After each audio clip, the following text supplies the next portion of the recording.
Welcome to All Things Esoteric Podcast. Today is January 12th, 2022. And Anthony, hello, my friend. How are you? Hi. I'm doing great. I'm excited to do this again. Yeah, it's really nice to connect. It's been as they would say in the South, a coon's age. You ever heard that? I have not heard that one yet. It's been a coon's age. I tell you what, there's been a lot of Uranus, and the other name that I don't know how it's pronounced, but there's 3 names for this planet. There's been a lot of energy going on out there that is very collective, and we're going to talk about that this evening. But I do welcome you, and I thank you for your patience. We've missed you guys.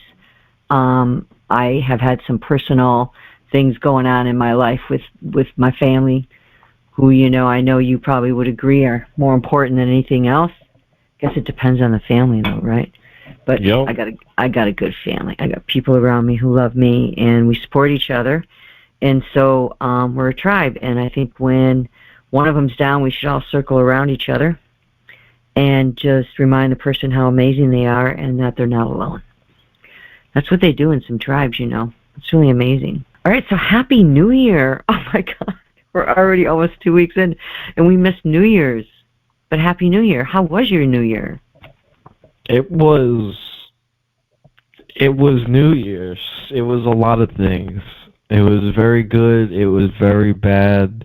It was what it was.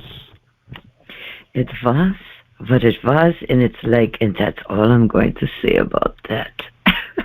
Yep. All right. Well, I'm going to go ahead and get started on the sky map and kind of bring this up to date, if you don't mind, and just jump right into this. Give us a little background information. Give me a break. I want a minute. I want to pull this new moon up because that's where we're going to start here. The January planetary energies started out with a bang with a new moon in Capricorn that occurred on January 2nd, 1:34 Eastern Standard Time, which is what we broadcast out of, and what all of the positions that I mentioned in the podcast come out of is Eastern Standard Time. So it was at 12 degrees. So if you follow us, look for wherever 12 degrees is in Capricorn within your chart. And this is going to be with this new moon energy, which is still active until the full moon, which occurs January 17th. And it's aspecting and communicating to us its message. So if we remember, the new moons are very important. These are initiating moons. We had a new year, a new moon, a new month, and a cardinal Capricorn sign that is an initiating sign. So this was a really powerful push-out message into the collective. And when the sun and the moon conjunct, this means they're right next to each other at an identical degree in the same sign.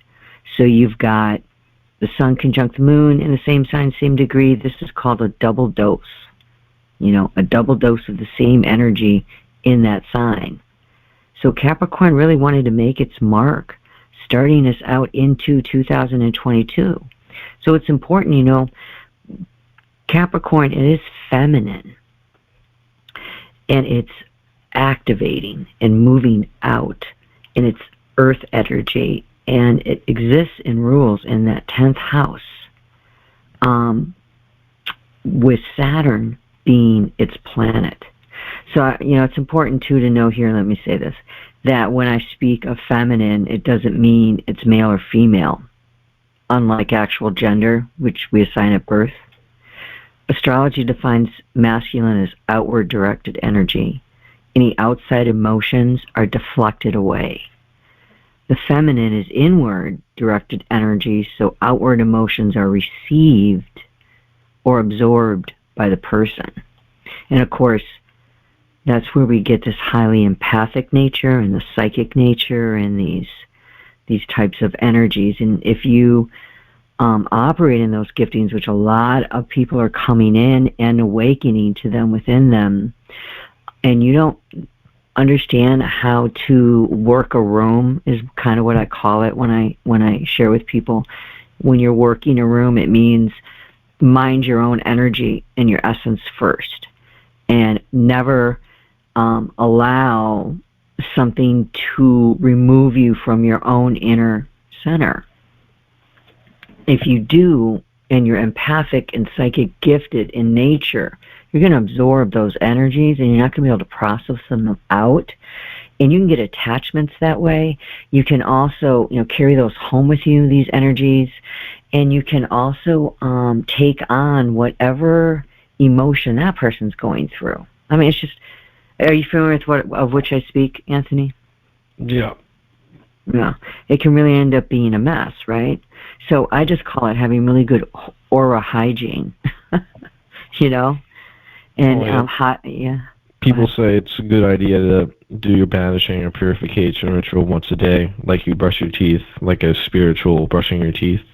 Absolutely. And I think one of the best ways to do it is just get your feet on the earth every day, because Mother Nature herself can set you right. I mean, you just sit on a log somewhere in the woods, even for 10 minutes, and just do 3 really beautiful, long, deep breaths. It just, I'm telling you, it can set you right. But I agree with that. I sage a lot more than I used to. It's just becoming a part of a tool that I feel really directed towards using. So with the Sun and the Moon both in Capricorn, this energy assumes more importance than usual. We have to look at that. So what is Capricorn trying to say? Well, the wants are the Sun and the needs are the Moon. And these are aligned. So this is a new cardinal initiating marked singleness of purpose, is the best way I can put it. What is it trying to tell us? What is it trying to say? What do we need to know about? Well, this new moon occurred in the 8th house, not in the 10th house where Capricorn lives. And Venus was nearby in the 9th. It was 10 degrees away, but it was there, conjunct Pluto within 3 degrees. And it was opposite Gemini. So it was trying to communicate something to us. Gemini is air in a very cardinal way upon the earth. Cardinal signs are known for the ability to make a decision with such lightning speed that those around them can't possibly imagine they're included in their decisions or in their equations at all. They're just very quick-moving people. I can attest to this, having run like banks in the financial system. You got to think on your feet really quick sometimes. You got to be able to move and make decisions. Coaches do this as well, right? They need to be able to change and make decisions. Race car drivers need to be able to change and make decisions. And what you have is a very self-centered, very subjective, decisive, and focused message coming out. So this is a real serious new moon. You get that vibe where it's like, Capricorn is the father of the zodiac. It's the 10th house. Saturn. Think about Saturn. We just had our whole podcast on Saturn. Saturn's very serious. All right. It can also be advice that seems cut and dry at this time. So, with Venus and Capricorn dancing back and forth, which we're going to get to, this dance that they've been having, and now Venus is sitting in retrograde, going backwards. Well, it appears to go backwards, but it's certainly not moving forward. We've got these relationships that are being completely transformed. And so when you bring in Capricorn energy, it's almost like the axe coming in. Can you see that? Where it's like, we're just going to make these decisions. We're going to make them cardinal. We're going to initiate them. We're going to do it. And there isn't really a lot of emotion about this at all. But the truth is, they don't usually struggle with options, and they tend to have their finger on the pulse of exactly what they need, want, and are willing to do. So that's the type of energy that we're dealing with here. And again, new moons are about this initiating, intending, beginnings, planting seeds for the future. When I hold new moon ceremonies, I have a fire and I will do intention work, or I'll just go sit out in the woods and do intention work. One thing that I really want to use with this energy, because you always want to look at where are these new moons and these full moons are occurring within your own chart, because that's where it wants to be activated. So it's really good to do a transit chart with the new moons and the full moons. It's amazing what you'll see. You'll literally see the events that are transpiring in your life showing up within the chart. I couldn't believe it. I just had this occur to me so profoundly, is why it took so long to get back on the air. Not only were we under this Uranus energy we're studying and bringing out tonight, we're in this new moon in Capricorn energy, and it's exactly what occurred in my life. Just great Uranian moments of such, Capricornian energy. I mean, it was just brutal. It really was. I've definitely been feeling the energy of each planet as we've been studying it, like, throughout that week. Absolutely. There's no doubt. Yeah, and it was just so much in my life. The Tower card came to our family, and it was exactly what I was going through. This new moon, this is really important to know too, is there's 7 placements in the earth element in this new moon. And you're like, yeah, well, that was, 10 days ago. No. The new moon in the new year, in the new month, in an initiating, sign. This is very, very important, and this is going to set the tone for the entire year. This is a year where, if I could put it this way, let's not get all emotional. Let's be more seriously minded. Let's harness Saturn that works with Capricorn and loves Capricorn, and it will allow us to make these changes and get them done quick, cut, and dry, and, not think a lot about it. It's kind of like when you think, this is what came to my mind as I was saying that, like a visual came really hard. And it's like when you're trying to get rid of clothes, get it, and you haven't worn this thing in 3 years. There it is in your closet, taking up space. And so I've learned that if it doesn't bring me life, maybe it'll bring someone else life. You donate it. Give it away. And don't buy a bunch more stuff to replace it. Enjoy the space that you have and breathe a little more. Because a lot of things around you weigh you down, because everything holds energy. So with all this earth energy, you're looking at, listen to these signs, Taurus, Virgo, and Capricorn. And the more planets you have in earth signs, the more practical and needful of security you are. So what are we dealing with here? Well, Uranus, the planet we're discussing tonight, has been in Taurus. Remember, it's ever since we started. It's been in Taurus forever, because it's been 7 years in a sign. So it's halfway, not even halfway through, and we'll talk about that. It actually went retrograde. So that's the problem. It went backwards. But we'll talk about that tonight when I bring it in. Uranus doesn't bring security. Uranus messes things up. Is the Tower. It shakes things up. It's shock and awe. You know what I'm saying? So it's what have we been seeing is in the very earthy things, we're having all this shake-up, aren't we? Jobs are changing. The way we do business is changing. 1 week the kids are in school, the next week they're out. 1 week it's COVID, the next week it's whatever, the Omicron or whatever the hell that is. And it's just always new regulations. So all this earth energy, man, it's like all getting shook up with that Uranus and Taurus. So again, Cardinal is active, creating, initiating energy. So it's, asking us to look at what are we accumulating, what are we possessive about, what are we overly materialistic about, where are we sensual in our earth connections, where are we pleasure seeking in our earth connections. And with Venus in this dance, and in the sign of Capricorn, okay, and this dance with Pluto, it's blowing up everything that we loved. Do you see? Everything that we held dear is being challenged and changed and transformed. And this could not be more true. Venus is separated right now from the conjunction it had. And let me get over to our map and chart of tonight's chart, which I started at 6:15, so it's close enough. But Venus has now completely separated at 16 degrees tonight from Pluto. That's at 26, so a full 10 degrees. It went past the sun today, so love relationships would have gotten a little affected there. But it's at 16 degrees. Well, actually, excuse me, the sun's going to come through Venus. I apologize. It hasn't yet. And it's in retrograde. So that just means basically it looks like it's stalled out. It's an optical illusion from Earth, but it does sit. And it's going to sit there until January 29th. So this whole month, we've got Venus in retrograde.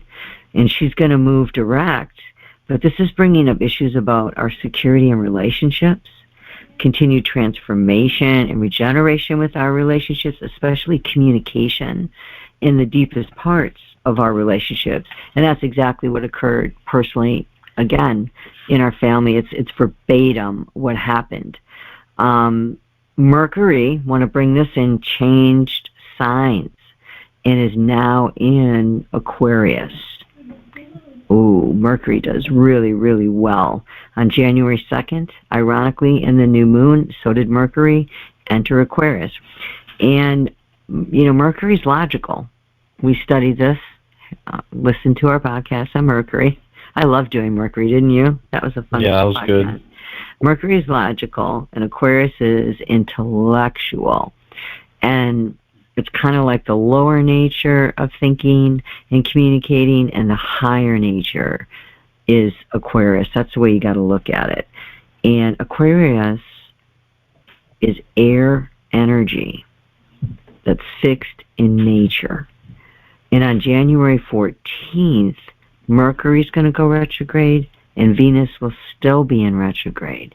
So we're going to have two planets that are inner planets that are very important to personal relationships going in retrograde. So there's going to be some conversations about love relationships and deciding what to do in some individuals' lives. And you would have to look at your own chart to see how that measures up. But it's definitely going to happen. So Mercury is going to be retrograde until February 3rd. And I wanted to pull up something on Mercury and retrograde that I read today that I thought was really good. So this is off of almanac.com, and the content is Mercury-retrograde-dates hashtag. 3 times a year, the planet Mercury appears to travel backward across the sky. We refer to these periods as times when Mercury is in apparent retrograde motion, or simply Mercury retrograde. To those who practice astrology, these times in particular were traditionally associated with confusion, delay, and frustration. Think undelivered love letters, email blunders, and frazzled travel plans. It's an excellent time to reflect on the past, however, and it's said that intuition is high during these periods, and coincidences or synchronicities can be extraordinary. So when Mercury stalls out, it's like the communication isn't as good, but Mercury does really well in Aquarius. So the way that I see this is it shouldn't be as hard of a challenge because it's got the casing of Aquarius restraining it. Does that make sense? Yeah, it does. But I would say to people from January 14th to February 3rd, measure your words before you say them. That's a long time. It is. Yeah. And make sure that you think twice. But see, we've had this Capricorn energy, which is really going to help us be able to do that because it's a serious tone that's in the air. Okay, let's do what we have to do to get where we need to go. Okay, we see what happened, but we are Americans.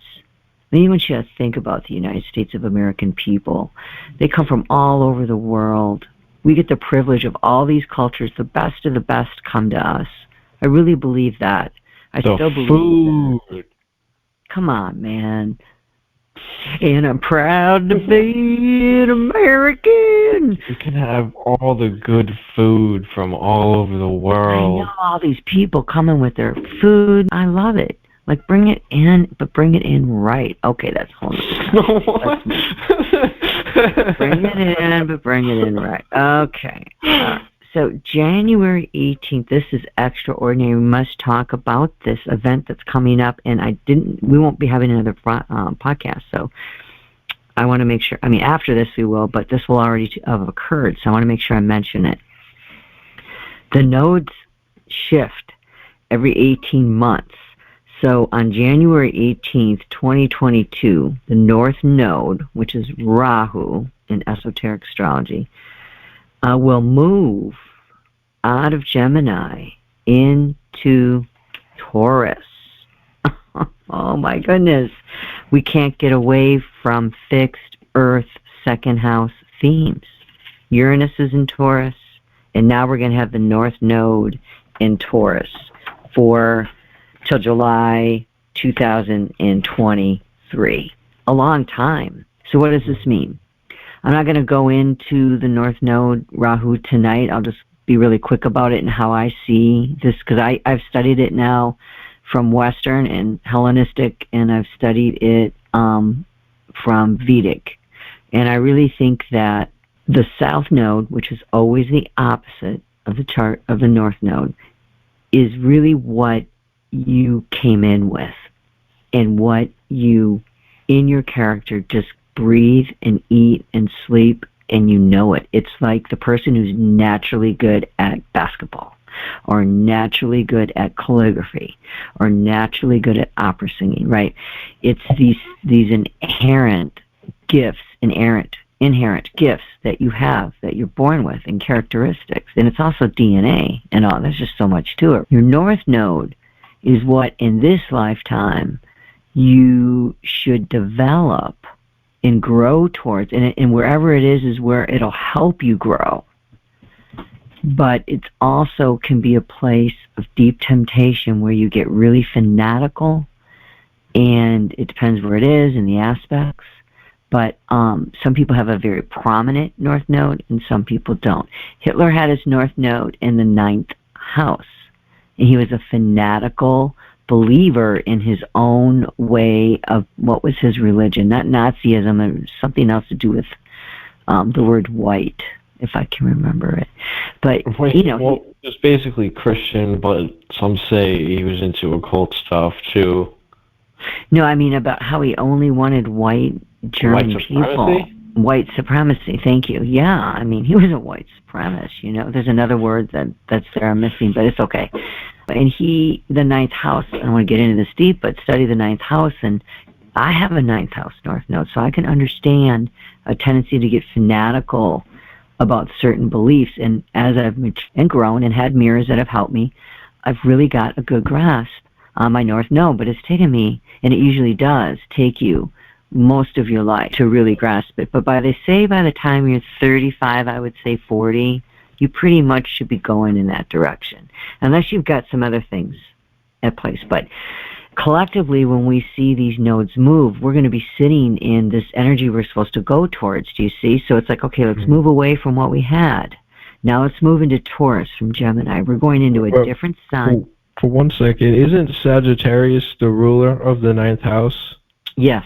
And Jupiter is exalted or home in Sagittarius? This is correct. And remember from the Jupiter has said episode that one of the vices of Jupiter is bigotry.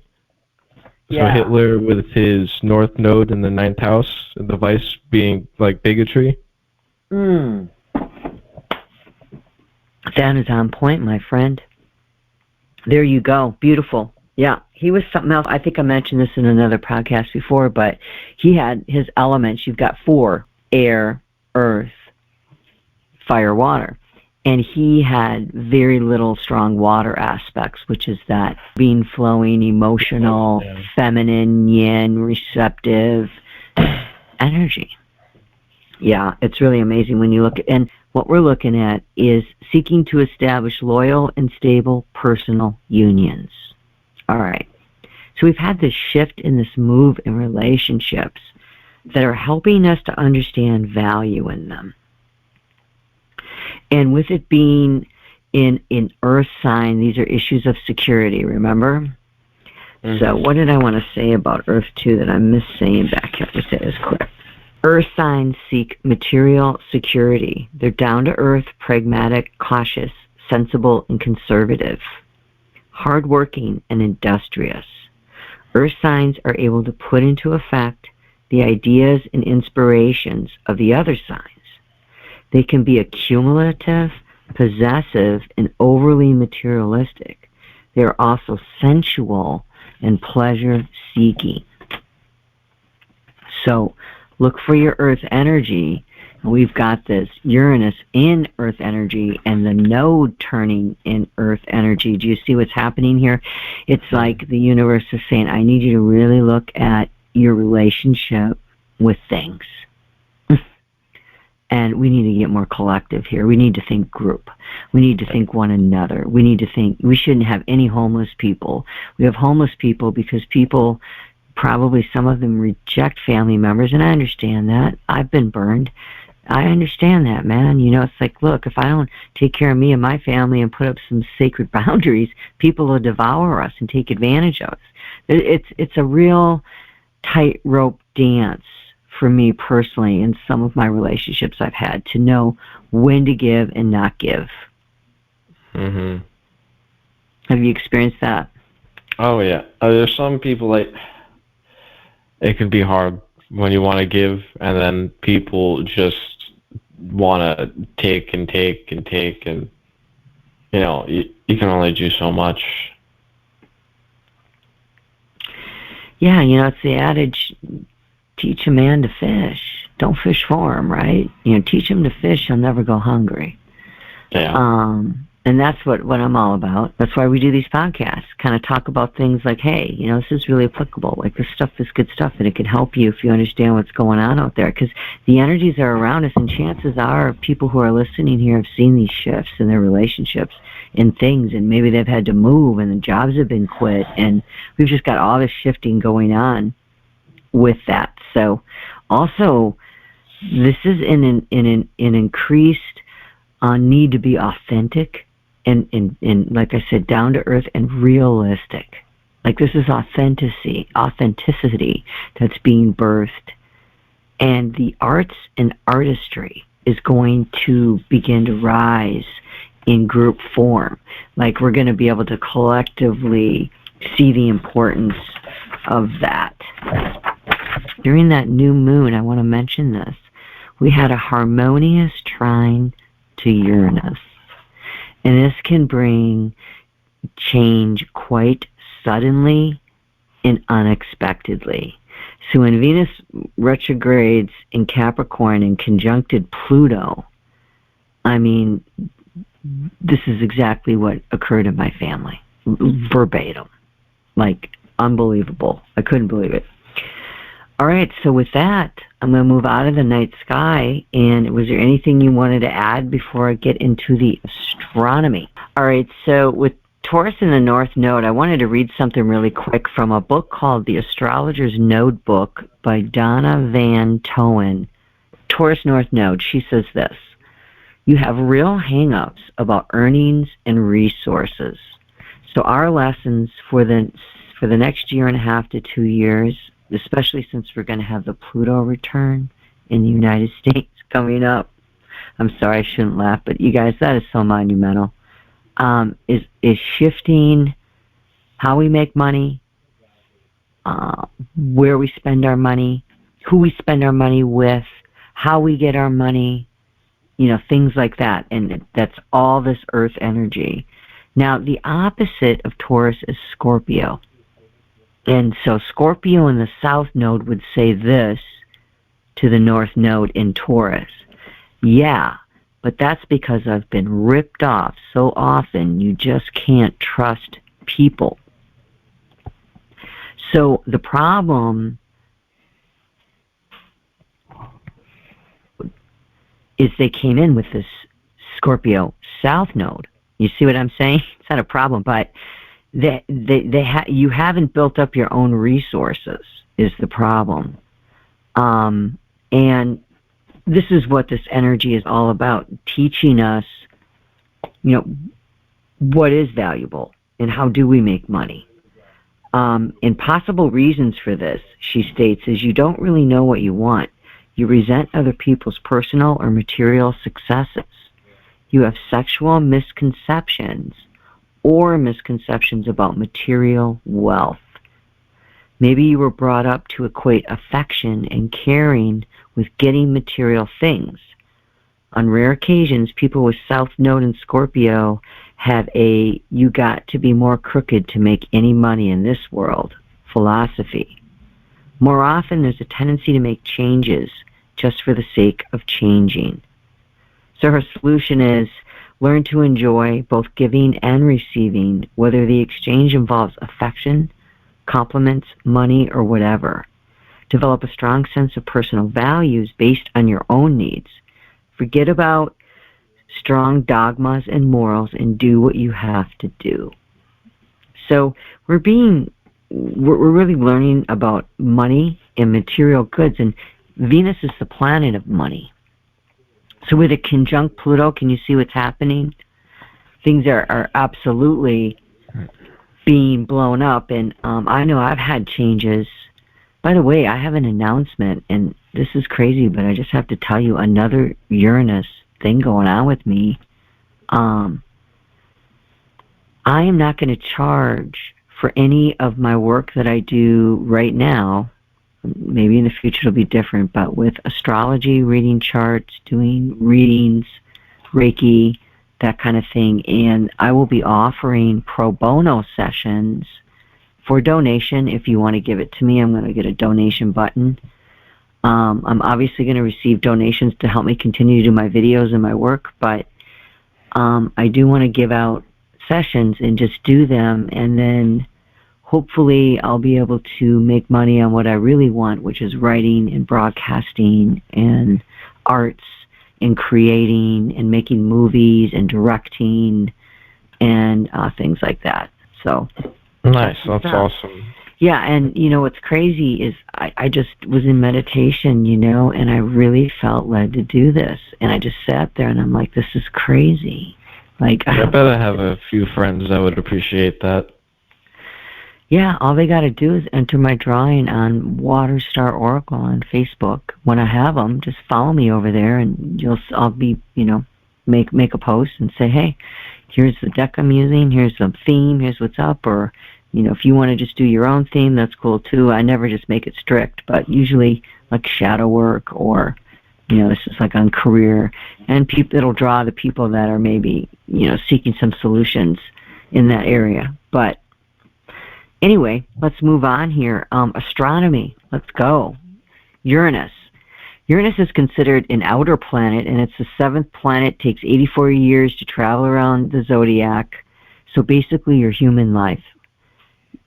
I thought about that today as I was preparing the notes and rereading them. And Uranus is with you all the way through your life.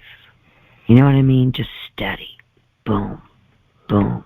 Makes sense, because Aquarius is represented with Uranus, and Saturn is also assigned to Uranus. This is esoteric, not Western. They don't really assign Saturn, but he is assigned to Aquarius as well. So, you know, this is where it takes time. Saturn takes its time, and it's what makes you you. Like, it's your idiosyncrasies and why you like vanilla with strawberry toppings and not chocolate with pineapple, you know, and, you know, the color car you drive, and all of these choices that we make, and it makes you who you are. The things, I see it as the things that really set you apart. So Uranus has the coldest temperatures of all the planets in our solar system, and Uranus is negative 370 degrees below zero. Wow. You can fit about 4 Earths inside of Uranus, and in its core it has an Earth-sized core, I should say, made of iron, magnesium silicate. Remaining 80% is made up of ice, water, ammonia, methane. This is the chemical that gives Uranus its rich blue color, which it is beautiful. The icy composition prevents Uranus from emitting its heat, thus making it the coldest. Along with Uranus's extreme temperatures and its long orbit, it has a dramatic orientation. The other 7 previous planets all spin on axis like tops. Uranus rolls along the equator. The planet is tilted at a near right angle. So its polar regions point downwards and away from the sun instead of upward and downward. Uranus has 13 rings and 27 moons. Man, I just want to be out there and see this shit, man. Can you imagine? Can you imagine what that looks like? I wonder if they're even big enough to really be seen that well. Like, I don't think it would look like our moon does. I think our moon is a lot bigger than most moons. I got you. Yeah, not all the moons are super huge. Right. I did not study the moons. The tilt affects the orientation of their orbit into a vertical orientation along the tilted equator. So basically it looks like a Ferris wheel with these moons and rings going around. The ancients saw Uranus as a mystery, and they thought it to be a star. In March 13, 1781, astronomer William Herschel discovered Uranus, and the scientific community debated on the names, from Herschel, Neptune, and Georgium Sidus. And a man by the name of Johann Elert Bode believed that since Jupiter was the father of the gods and Saturn was the father of Jupiter, then this should be the father of Saturn. So rather than following Roman tradition, he used the ancient Greek equivalent, Uranus, the ancient Greek god of the heavens. Uranus was then Latinized to mean Uranus or Uranus. Interesting, huh? Yes, I really never even knew Saturn had a father until I started looking into it, because at first, just most people hear about Greek mythology. Oh, Zeus or Jupiter is the father, the daddy, and then, oh, Saturn's the grandpa, but it turns out there's a great-grandpa. Yeah, he is. So he's so wise, but he is a bit of a rebel, and we'll get to that when I get to astrology on him. So mythology, here's what I dug up. Uranus is one of the three primordial deities and personifications of the sky. So sky god, this is where we get the internet, communication, electricity. Uranus is both sun and consort to Gaia, the personification of the earth. Gaia independently conceived two other children, Pontus the sea and Rhea the mountains. Of the three, Uranus is the only one Gaia reproduces with. Also, there are other sources, stories, and writings that show Uranus as a product of a union between ether, the personification of the upper sky, and Gaia, which would be the earth, right? Uranus is a central figure within the Greek theogony, or the genealogy of the gods. Uranus has many children with Gaia, from first-generation Titan gods, the Cyclops, Brontes, Steropes, and Argus, and the Hecatoteres, Catus, Brianerys, and Gingis, who were colossal giants of immense strength, 100 arms with 50 heads. You can't make this up. Try to visualize that, eh? I mean, that's just... It feels like I shouldn't. I'm feeling you. Let's move on. So the story goes that each time night would fall, Uranus would envelope Gaia in a sexual embrace, and he gave free rein to the older children, but detested his younger children, the Cyclops and the Hecatories, so he imprisoned them deep within Gaia in Tartarus. Since Gaia's children were trapped, Gaia was in deep pain, and so she asked her sons to castrate their father. Only Kronos, the youngest Titan, was willing to set an ambush, which would be Saturn, right? So when Uranus descended to plant his seed in Gaia, he castrated his father, cast his testicles into the sea, and the blood that poured out was fertile and became a wellspring for life, producing giants, the fairies, and tree nymphs. The discarded testicles, bobbing in the ocean, produced a great amount of foam, and from this foam, Aphrodite was born. We've talked about that before, right?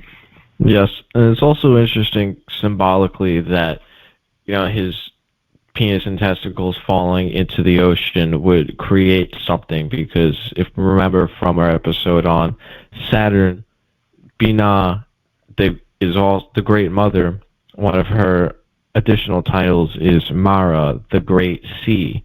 And of course, obviously, the penis is the symbol of Chakma, the divine masculine. So you have the symbol of the divine masculine being thrown into the sea, a symbol of the divine feminine. I mean, it has to create something. Absolutely. That makes sense, right? Yeah. I'm glad you brought that out. That's good insight right there. All right, so Uranus in astrology. So to understand Uranus, we have to start with the sign that Uranus rules, and that sign is the sign of Aquarius. So incidentally, like I said, Saturn, esoterically, is also assigned to Aquarius and is very strong within that sign.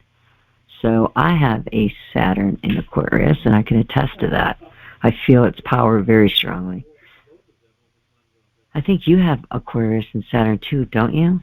Yeah, you just told me it was like 0 degrees, right? No, that was Uranus. Hang on, let me look at your chart. No, my Saturn's in Aries. My Saturn's in Aries. Oh, your Saturn's in Aries. I see you up in the 10th house. Oh, man, fire, alert, go blow this place up. They're not giving you no dynamite, God. Like, you probably have, let me see here. Where's your Mars? Let's just look at that. Oh, your Leo. Mars is in Leo. Oh, fire, you passionate man, yo. You have a second house, very, very sensual. Just gotta tell you like it is now. No, it's right here. I can't help myself. I'm looking at it, what that is. You can't make this shit up. And what's really interesting is it's opposite your 0 degree Uranus in Aquarius. Holla! So like, dude, man, you like to change some shit up, and we're just gonna move right on off of that back onto the other chart right now. Okay. Okay. Yeah. I will. Yeah. Okay. So we'll talk about that. I'm right. You know I am. Okay. Of course you're right. You're always right. Aquarius rules the 11th house. So the 11th house, we've made our way, child. We have made our way from 1 all the way to 11. So, what is... Oh, incidentally, Aquarius is January 21st to February 20th. So, hey, happy early welcoming birthday to you Aquarians. When we get closer, I guess next week we'll say happy birthday. But you're coming, and that's pretty cool. And you get Mercury in your sign, so that should help you out a little bit if you're trying to make some communication decisions about love, about possessions. Uranus is opposite that. Taurus is opposite Hygeia in the 4th house of family and home in Scorpio. So this is about, I just want to bring this up quick, this is about the 10th house, which is what? Capricorn, Earth energy, right? That's where that new moon was. How we make our money, what we do, our career. It's the 10th house is opposite the home. And the home has wounding in it with Hygeia there. And it's in Scorpio. So it's got a bit of a sting to it and an ouch to it. And it's asking us to go deep in with Scorpio. That's Pluto's planet. And Pluto just had that dance with Venus. And, you know, it's really important we see that. It's a time and the energy is ripe, and if you send forth good intention, you will be able to have these conversations you've been wanting to have with people about serious love issues. And I just want to encourage you, all of heaven is with you, all of the gods are with you, all of the universe is with you on this. This is a collective sigh of, okay, can we clean up the way we relate to one another? And Aquarius represents that 11th house, which is members of groups and other people and friendships and legacies. These are our organizations and clubs and all of our humanitarian ideas. And Aquarius is Mercury elevated with Uranus. Uranus is the higher octave of Mercury, and so it's no longer just this exchange on Earth, right? 3rd and 6th house, Virgo and Gemini, you know what I'm saying? It's more of a spiritual viewpoint. It's the world servers, it's the spiritual visions, it's the quests and the aspirations and the humanitarian. And they offer their service to humanity through a fixed modality of air. So they're going to be speaking about this and putting forth ideas through their vessel onto the earth, just like the pitcher, which is what Aquarius is. It's a pitcher standing there, a man with a pitcher pouring out his knowledge onto the earth. So we've got a very air quality here going on, and that's the thinkers, the air signs are the thinkers, the communicators, the doers of the zodiac, and they analyze and synthesize and probe. And you are air, you're air sun. And they seem to breeze through life sometimes, never stopping to catch their breath. Sometimes when I think of air signs, I got to tell you, Winnie the Pooh, are you with me? Winnie the Pooh has friends, and one of his friends is the rabbit. And that's what I think of sometimes when air signs don't stop. They just keep going, like the rabbit's always going and doing something. Doesn't really catch his breath. And so air signs need to learn the art of slowing down and just catching their breath and just being. And they're about ideas and achievements, and correct information is really important to air signs. It's fun to go fast, though. Well, yeah, just make sure you Mr. Pan, we gotta write a song about you. Mr. Pan, calm down, Mr. Pan. Go fast. Listen here. You go too fast, you might have a wreck. You gotta just, pace yourself. Fuck that. Okay. Well, fire and air signs are the masculine signs. So we're dealing with some masculine energy here. Libra, Gemini, Aquarius, Aries, Leo, Sagittarius. So Aquarius is masculine. Remember that, pouring a pitcher out, fixed air energies. So I want to read this from crystalbarsoap.com. Air signs are the leaders of society. They have the ability to see situations from an intellectual perspective without being clouded by emotion. Air signs are all about ideas, achievements, and correct information. Air aims to bring one's soul in contact with the deeper knowledge by expanding it to its full potential, knowing no bounds. Air signs know how to get any party started. So there you go. That's where that comes from in you, you really have that in you.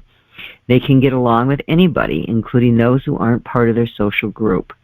Air signs are masters of both small talk and deep combos, and they know how to use their wit to get them out of awkward situations and moments. I thought that was neat. I really like that, because I can agree more wholeheartedly in the people that I know that are air signs. So highly influenced by Uranus's rebellious and revolutionary vibe. Uranus is on its side, and it's really freaking cold, so it doesn't have a lot of emotion about it, and it's the revolutionary vibe. Forward-thinking air sign, it shuns tradition here. Doesn't really care what has been. It's interested in futuristic, new ideals, going onward to the moon, Alice, just forward thinking. And when Uranus is in Aquarius, it can truly think outside the box. So Uranus, sudden, quick change, lightning bolts and jolts. Therefore think electricity, changing of patterns, cultures, perceptions, the sky god of all communication coming down to earth. That's where that water, bear symbolism comes in. The ability to stay put on ideas and implement them out to others. 11th house represents things that are done in an awkward, unorthodox manner. Now, where you have Uranus is really important in your chart. Like I said, 84 years it travels around, then it comes home, and 7 years in each sign. 7 years in each sign. So you have it at 0 degree in Aquarius in the 8th house. It's imperative you understand that position, because you've got a mission there big time with it being in the 8th house and 0 degree. I have it conjunct my midheaven, so when it's on an angle, it becomes more personal than collective. That's important to remember, too. If you have a lot of personal planets, because remember, Uranus is collective energy. We talked about this. It's in Taurus right now. It's in retrograde. It's like, hey, I need you to look at your shit. This is what he's saying. He doesn't care how it makes you feel.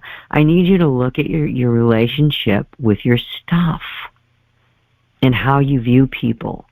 And you know, because things are changing, and we've got to evolve.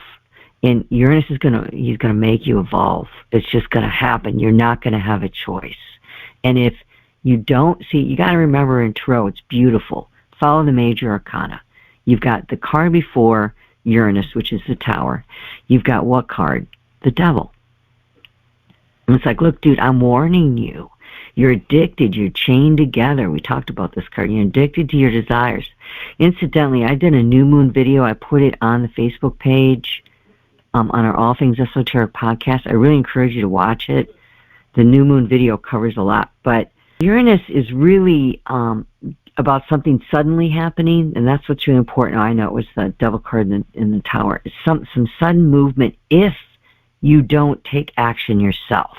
So the Devil gives you a chance. It's like, here I am, like I got you chained up. You can really just come right out of this. A lot of symbolism on that card. And if you don't, then you have to have what's called divine intervention, and that's what the Tower card is. It is absolute. It's not an event that you so much did.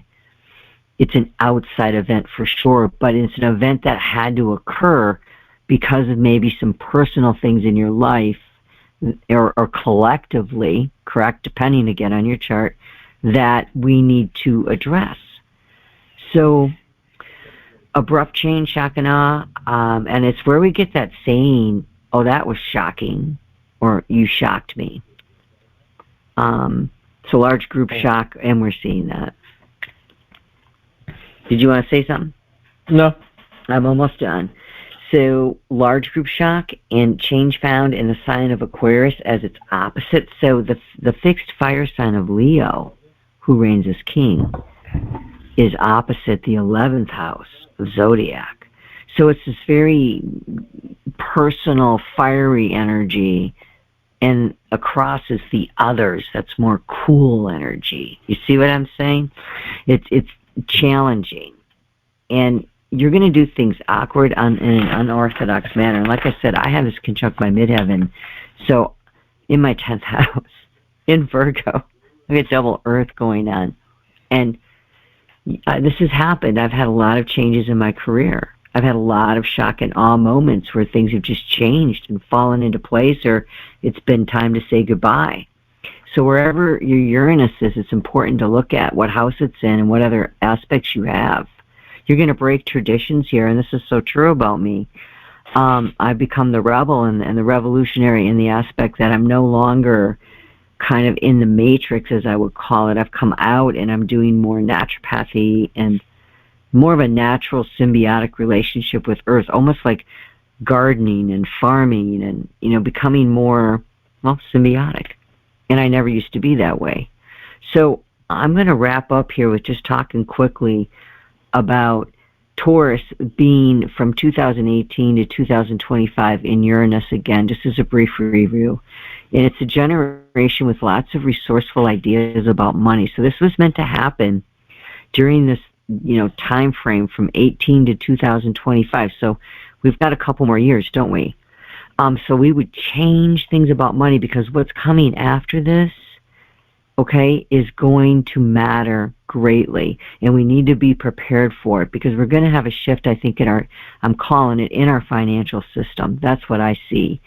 And money can come and go in unexpected ways, because Uranus is impacting you here in Taurus.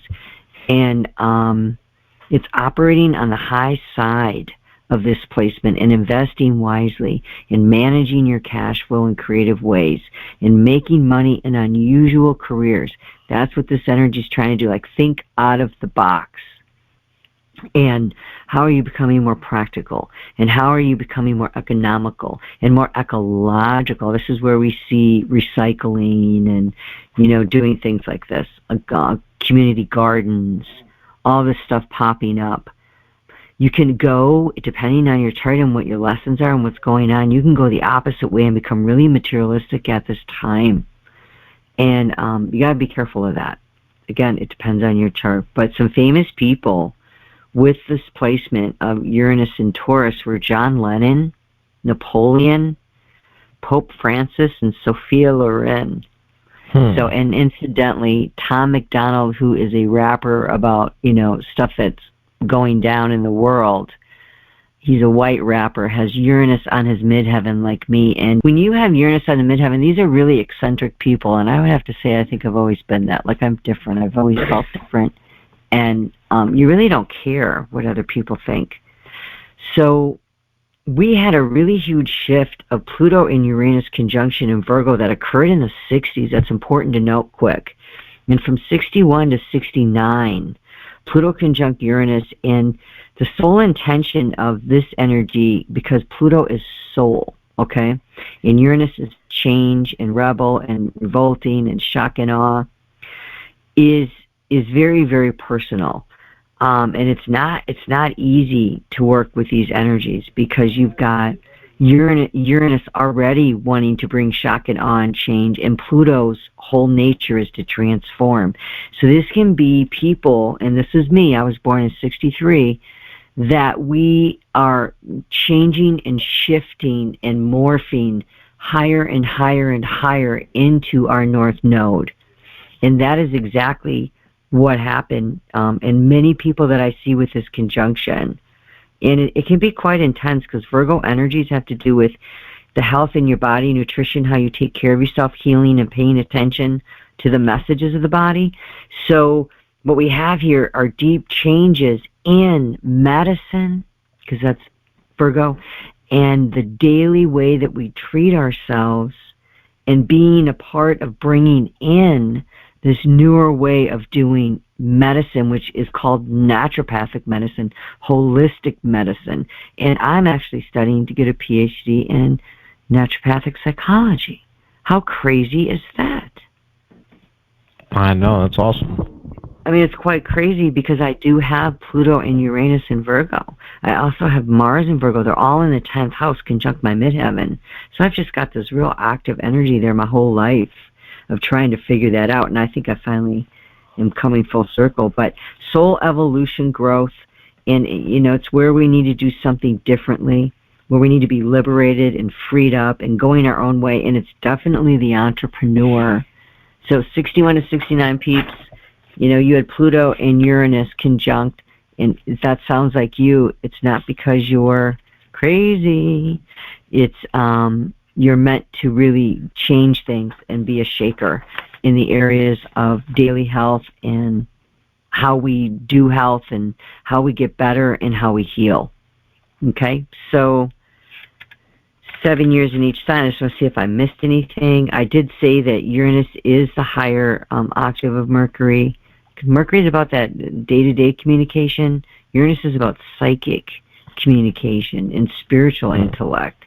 And Uranus sees the bigger picture because, right, it's looking from way out there down, not like Mercury. Mercury is all up in it every day. This is why we have Mercury representing Gemini, 3rd house, right, day-to-day travel, day-to-day family, people, friends. And 6th house, Virgo, day-to-day living as far as our health and what we do for a living, what we do with our hands.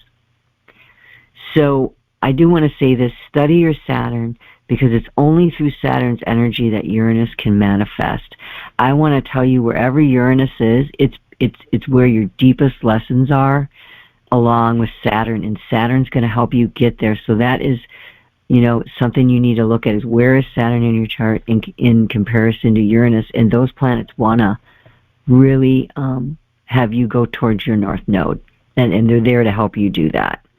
So it's psychism, astrology, psychology, sociology, anthropology, electricity, natural disasters, lightning, systematic changes, seismic changes, futuristic, visionary, high-tech, robots, aeronautics, space, mechanical things. And it is the Tower in the Tarot. And I won't go into that card, but there's a lot to be said. Study Uranus, you'll see what's going on there. And if you are Uranus dominant, which means, I'll close with this, you have a personal planet that is either the Sun, Moon, Mercury, Venus, or Mars, working with your Uranus or an aspect. Or if you have it on one of the 4 cardinal angles, which is the 1st house, the 4th house, the 7th house, or the 10th house, then you are said to be Uranus dominant, and that's what this means right here. If Uranus is part of your natal chart's planetary dominance in astrology, you're said to be a Uranian. Personal values are prevailing. Inner certainties fuel an inflexible will and a desire to call attention on yourself, as well as to follow your beliefs through.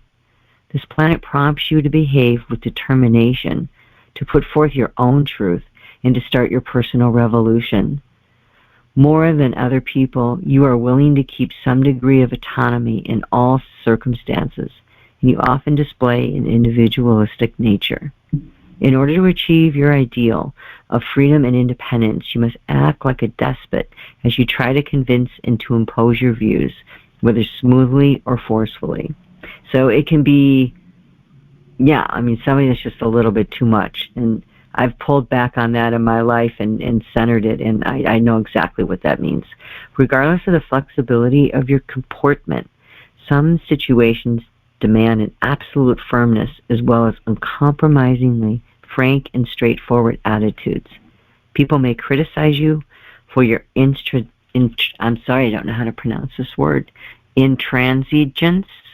How would you say that? Here we go. I should know this. Sorry, guys, but I didn't. INTRANSIGENCE. Intransigence. Yeah, you said it right. Okay. And say that you are a hard liner. Outsiders' opinions don't matter. The most important thing is that you act in all conscience and reach your primary objectives. More than anyone else, you know how to use your willpower and to focus your energy on a precise aim, relentlessly. Whatever the consequences might be, that is so true. It's so true. I went down one time, several times, and we went out in front of the Federal Reserve, and we just talked to people, and protested and talked to people about the Federal Reserve and just handed out and got into some really great discussions with some people. Nice. Do you know what the Federal Reserve is about? Like, have you studied this? Just want to, can we share this with you? And, if they didn't want to take it, that's great. We still say, bless you. We love you, man. Hope that your life is going well. But nice. That's definitely something that Uranus is all about. Is that, no, we're not going to take this anymore. It's like, did you know the foundations of our monetary system is essentially financial crime? The largest financial crime in the world? Uranus is fuck. Right. Man, study Jekyll Island, man. That's all we got to say. One has a definite sense of responsibility, an innovative mind, open to techniques and modern ideas. Okay, so this is a forward-thinking person, and that's me. Like, I will go to Mars tomorrow. Tesla's like, Elon's like, dude, do you want to go? You're like, absolutely. No, I'm going. Like, I've done Earth. We've talked about this. It's been a great experience, and I love it. Okay, it's cool. But, like, I want to go out there, man. There's shit out there. There's stuff out there. I know there is. I want to go home. Okay? And if I got to go to Mars to get home, at least I'm closer. Therefore, these people have natural self-discipline. So true. Definite sense of responsibility, innovative mind techniques. I said that, modern ideas. People are well advised not to hound you into a corner. You are able to overcome anything. And with that, I am closing, and thank you. I know that went a little long. I had a lot to say, but man, there's a lot going on out there. And I'm so ready to hear from you. So here you go, Anthony, handing it over to you. Thank you. That was perfect. Thank you for educating us on Uranus, because now we're educated, we're well equipped to talk about Kabbalah. Now, now we're past the 7 classical planets, the 7 planets known to the ancients. So Uranus, Neptune, and Pluto are not officially attributed to the Kabbalah. But since their discovery, of course, people have tried to attribute them personally. I've seen Uranus, Neptune, and Pluto attributed to Kether, Chakma, and Doth, all three of them attributed to all three of them. So it seems like it's in an open debate. So here's my argument for Uranus being Kether, now that we're armed with our knowledge on Uranus. And this is coming from the KETHER chapter on the Mystical Kabbalah by Dion Fortune, as always. Here we go.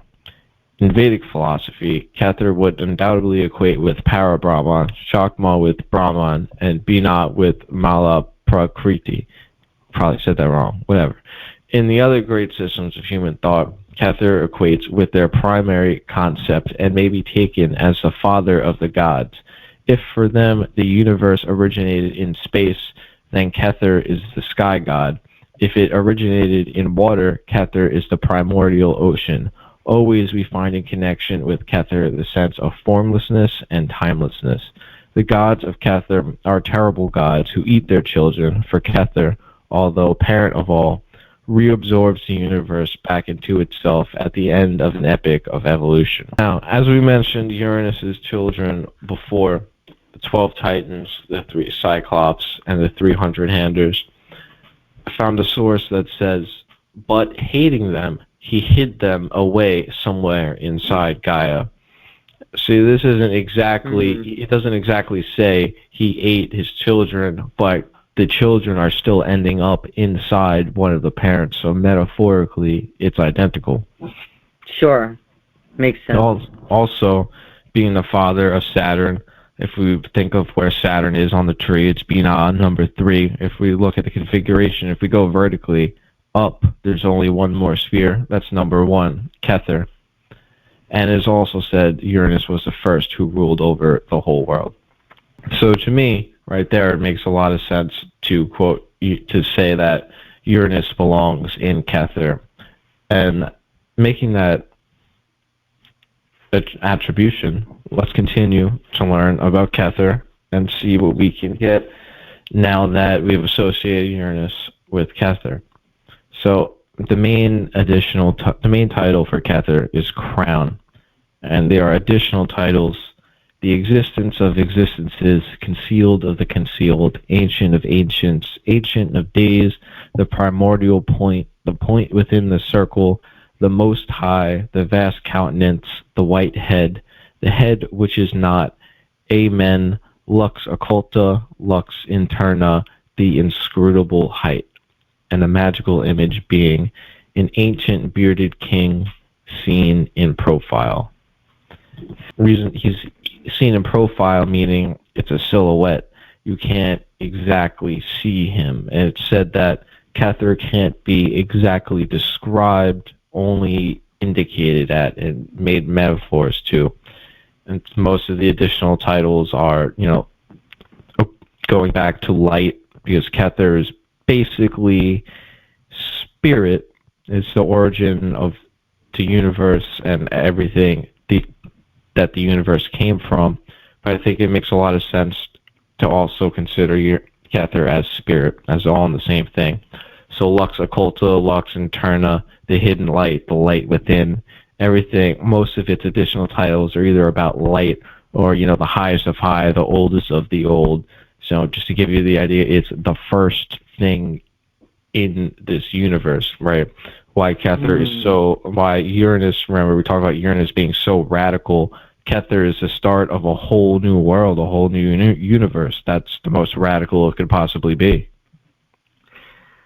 Yeah, and you made references to it being this outside and bigger, larger thing, outside influence. And when you look at the Tower card in the Major Arcana, you've got Yods, and those represent the presence of the divine, and the Yods are just trickling down right, and all over the place. The Yod is interesting because the Yod is it's basically a little line, a vertical line, and its Yod is within every other Hebrew character. That is correct. It also has a crown, and the crown is coming off of the tower, and the lightning bolt is coming in, and the crown represents that relationship with the divine, and the intersection it's of consciousness and spiritual union. So Go ahead. So although traditionally the tower is attributed to Mars, if we want to attribute Uranus to something, it does make sense now that you say all that.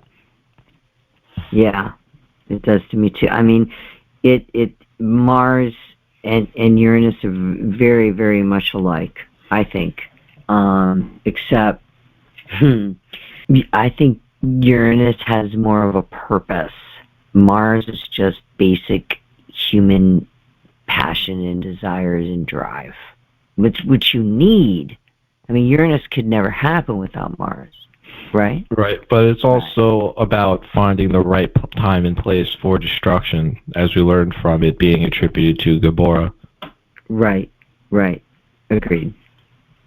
As we continue on Kether, the Esoteric text, the first path is called the admirable or hidden intelligence because it is the light-giving power of comprehension of the first principle, which hath no beginning, and it is the primal glory because no created being can attain to its essence. Like the old saying, no man can see the face of God and live. Like the light's magical image is seen in profile, in silhouette.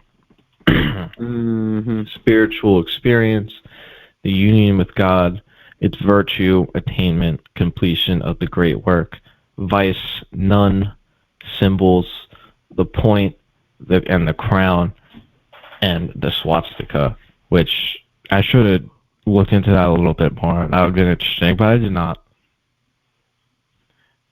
I've heard this, though, and, I've studied the swastika a little bit because I'm into symbology like you are, and there's actually more of a pure meaning before Hitler got a hold of it. I knew that much, but I didn't know the exact meaning. And incidentally, let me back up and say this, that Uranus is attributed to the Fool. I was talking about the tower in the Tarot, and we'll get to that, but I was talking about the tower and that the lightning coming in and the yods coming down and how it's like this divine interaction, and Uranus will bring tower moments. Interesting. But it is assigned to the Fool, which is 0, and we can talk about that after you're done, man. Keep going. So, this next quote, it's going to talk about Kether, but it also really gives us a good crash course on symbolic thinking in occult philosophy, why symbols are important, how exactly these symbols are meant to be used in occult philosophy. So, continuing. We will then sum up the position of Kether in one sentence, a sentence that can have but little significance for the student approaching the subject for the first time, but which must be borne in mind, for its significance will begin to dawn presently. In so doing, we are adhering to the ancient esoteric tradition of giving a student a symbol to incubate until it hatches in his mind. The seed sentence, then, which we cast into the subconscious of the reader, is this. And before I tell you this phrase, I just want to give you the information that Malkuth is the 10th sphere. It is the final sphere. It's physical creation. It's the completed universe. So this is the seed sentence to marinate in your subconscious. Kether is the Malkuth of the unmanifest. Mathers says, the limitless ocean of negative light does not proceed from a center, for it is centerless, but it concentrates a center, which is the number 1 of the manifested Sephiroth, Kether, the crown, the first Sephiroth. These words in themselves contain contradictions and are unthinkable. Negative light is a simple way of saying that the thing described, though having certain qualities in common with light, is nevertheless not light as we know it. This tells us very little about that which it is intended to describe. We are told not to make the mistake of thinking of it as light, but we are not told how to think of it as it really is, and for the very good reason that the mind is not equipped with any images under which to represent it, and must therefore leave it alone till growth takes place. Nevertheless, although these words do not tell us all that we would like to know, they convey certain images to the imagination, These sink into the subconscious mind and thence are evoked when ideas enter the subconscious mind which are related to them. Thus, knowledge grows from more to more when the Kabbalistic method is given its practical application as the yoga of the West. There's so much there, Anthony. Right. This is why I say these get complicated, sometimes complicated, get theatric texts in the beginning and sometimes don't illuminate on them. Because a lot of the times, like, I find a hard time finding a meaning in it, but if you think about it over time, you let it marinate, you learn other things associated with them over time, things begin to click. Absolutely. I think that's how anything is, that, you don't learn an instrument, and, you have to spend time with it. You have to learn how to produce the notes. You have to learn how to hold it, a language, all of this. So It makes sense, doesn't it? And I want to go back a little bit to Kether is the Malkuth of the unmanifest, because it's so interesting, because this implies a whole nother universe, above Kether almost. That's what it seems to imply, a negative universe. They call that like nothingness. Ayin is the Kabbalistic term for it, and even the Buddhists say, like, at the deepest level, like, at the core of the universe, after you get to that oneness feeling, at the core of everything really is nothingness, emptiness. I tell you, it lines up with the way that we just talked about Uranus and how it has that higher view, and it's the spiritual. It's almost Pisces. Pisces is next, 12th house, and that's asking you to go to the highest of spiritual connection. Right. So, and when you look at the Fool, you know this. He's just like all ready to go forward. He's just ready to set out on his journey. He's on a cliff. The dog's barking, yada yada, and he's ready to go. And he's 0, by the way. 0 is a sign to the Uranus card. Yeah, is 0. And of course, on the path on the Tree of Life, the Fool connects to Kether. Well, tell me about that. Well, in the sometimes I've seen other arrangements for other decks, but the Kabbalistic Golden Dawn Thoth attribution of the major arcana onto the 22 paths of the Tree of Life, the Fool connects Kether to Tiphereth, right? So in that way, it's seen as basically the Fool is seen as a direct connection to Kether from the mortal realm, right? Because Tiphereth is the highest sphere that humans can go while incarnated in a human body, right? So it's like, although we're human, like, don't doubt the Fool. Like, we can have a direct connection with Kether, the highest of the high. Right. Yeah, and there's this, like, innocence going on here, too. Like, this childlike, just innocence and discovery, and that's so Aquarian, isn't it? Just wanting to go out and just discover, and his eyes always looking up and out on that. So, okay, I'll hand it back over to you. Yeah, and I just wanted to remind everyone that when we talk about these spheres on the Tree of Life, you can directly experience them. I'm about to give you a quote from Dion Fortune's experience in a second. But if you just sit down, you get in your deepest meditative state you can, and you contemplate the ideas of Kether, you visualize the magical image in ancient Bearded King, but only a silhouette. Maybe there's a bright white light behind him. Things you will begin to understand. Like, information will come. And this is what she says when she did basically this. In my own experiences with the operation known as rising on the planes, which consists in carrying consciousness up the middle pillar by means of concentration on the successive symbols and the paths, Kether, on one occasion, When I touched its fringe appeared as a blinding white light in which all thought went completely blank. And it's interesting because it's beyond thought. It's beyond rationality. Yeah, and that's where we have the fool ready to walk right off the edge of the mountain, Perfect. man. Yes. Yeah, and you just innocence of la-di-da. Not that he's not serious. Aquarians is serious, but the idea just comes as if it's like breathing. It's effortless. So you see the dog barking at him like, I'm warning you. Dogs are for our protection. They're guides. And he's barking at him, being like, dude, you're going to fall off the mountain, man. He's like, I don't care. I'm Uranus. Yeah. Wants to connect to all that is. To the ether. Right. Well, one of Uranus's parents said before, and one version is Aether.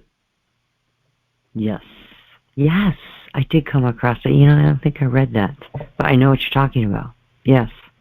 Yes. So we continue. In Kether, there is no form, but only pure being. And it's interesting because Uranus is usually not given like a physical form in myth, except for when he's castrated.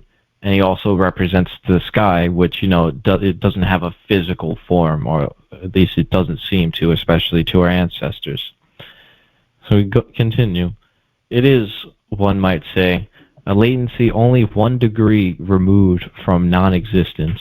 With manifested existence, there comes into being the pairs of opposites, but in Kether, there is no division into the pairs of opposites, which must wait for their manifestation till Chakma and Bina are emanated. And this just goes on to the basic principle of Kether, which is non-duality, oneness. It's not two halves united into whole. It's just one thing.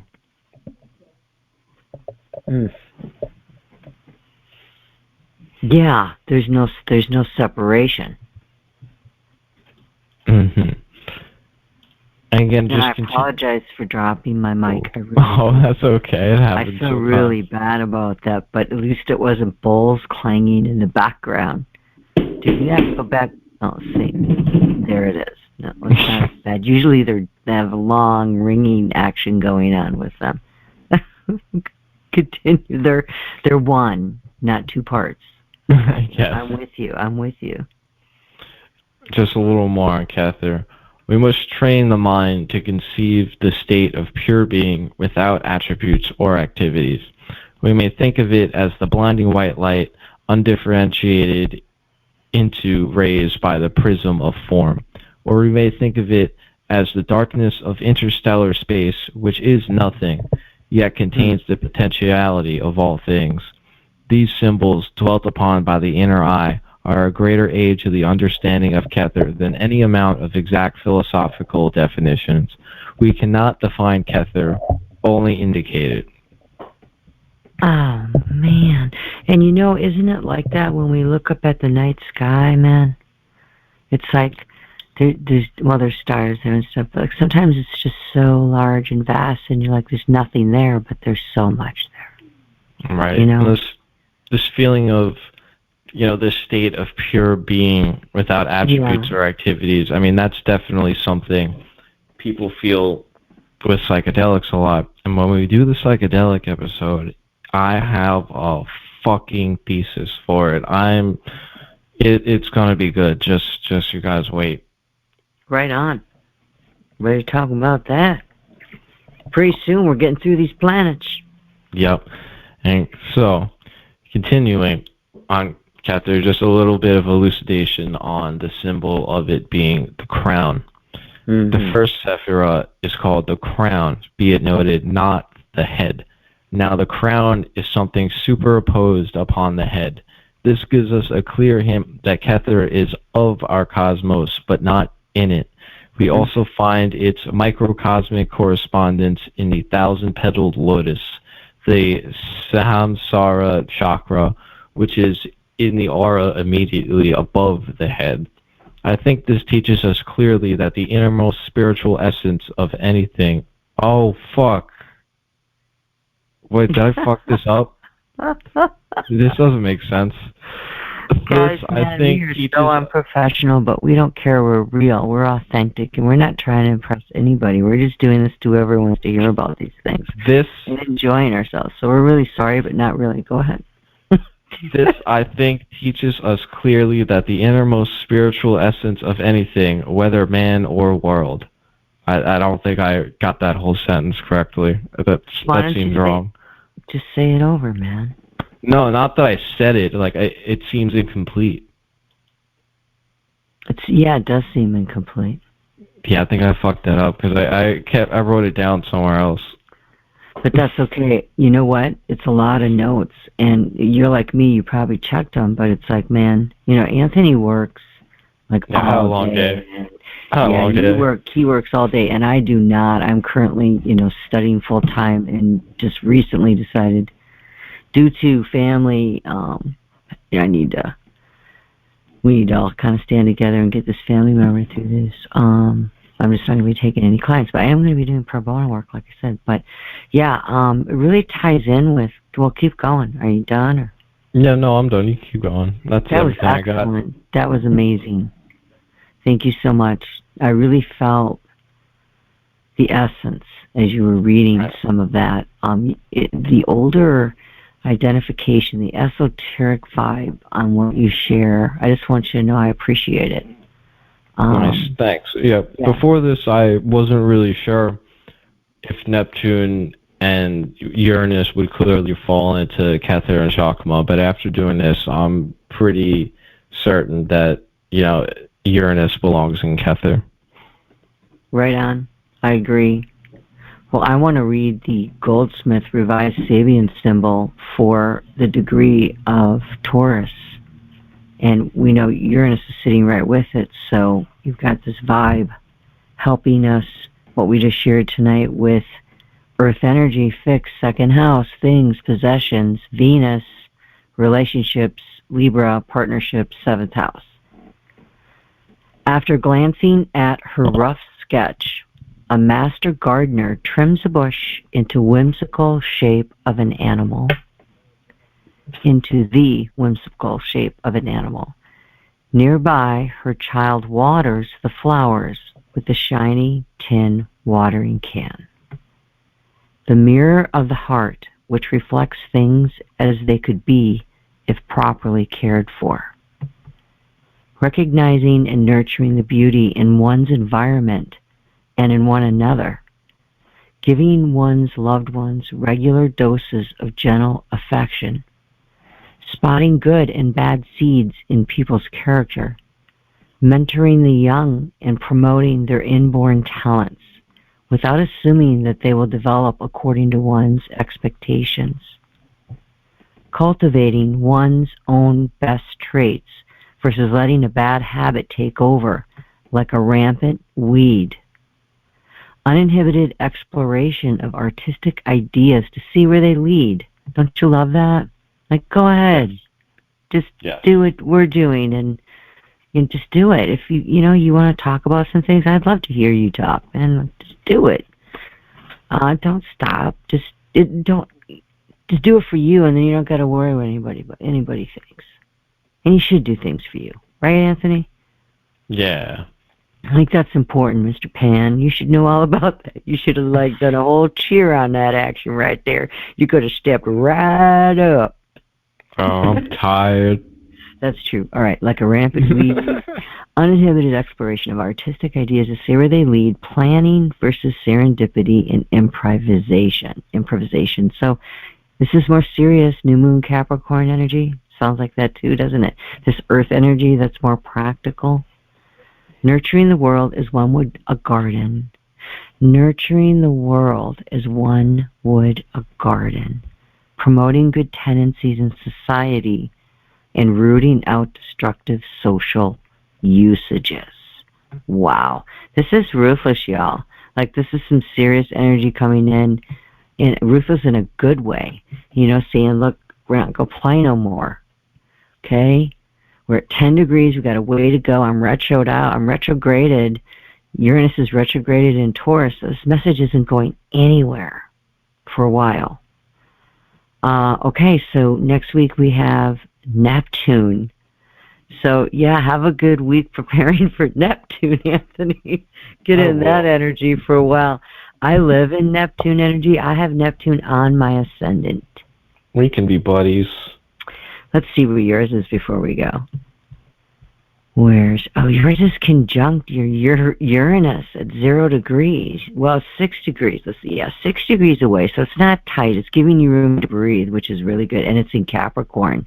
Ooh. So that is some more practical Neptunian energy, down to earth. You're able to, with others, it's retrograde, you're able to, and you just did what that actually means. You were able to take really lofty ideas in the 7th house, in spiritual high ideas with Uranus conjunct, like you're all over this shit. And you want to bring it down in a really practical way because you have Neptune in an earth sign, not a water sign. Does that make sense? Yeah, I guess I did. You're right as always. Am I right? You're right as always. Right. I want to be amazing and fabulous and all that jazz. And I expect chocolates next week. Okay. I'm being really silly, aren't I? I'm really sorry about that. So what are you going to do the rest of the week, man? What you got going on? You're working? Well, this will be not in the show. I mean, because... No, this is going to be in the show. No. You didn't know you're real live and not a robot. I'm doing stuff and things. Stuffing and things. Stuff and things. Stuff and things. What are you going to stuff? What things are you going to stuff? I'm doing stuff, and I'm also doing things. With stuff? Yes. Nothing like thingy stuff. Okay, well, I'll take that out. So Neptune, and listen, I'm not going to take it out. I really hope that we can, because I can change my mind at sudden change. Uranus. I really hope that we can do Neptune next week. I'm hoping that happens. Yes. Things are so up in the air these days, but hopefully it won't be longer than a week. So, guys, thank you for joining us. We know this was long, but we haven't been around for a while. We really appreciate any of you guys that just listen to us, and go on and get yourselves out there and love one another, and plant a garden in your heart, and you'll never go hungry. Yeah. Good night. Good night.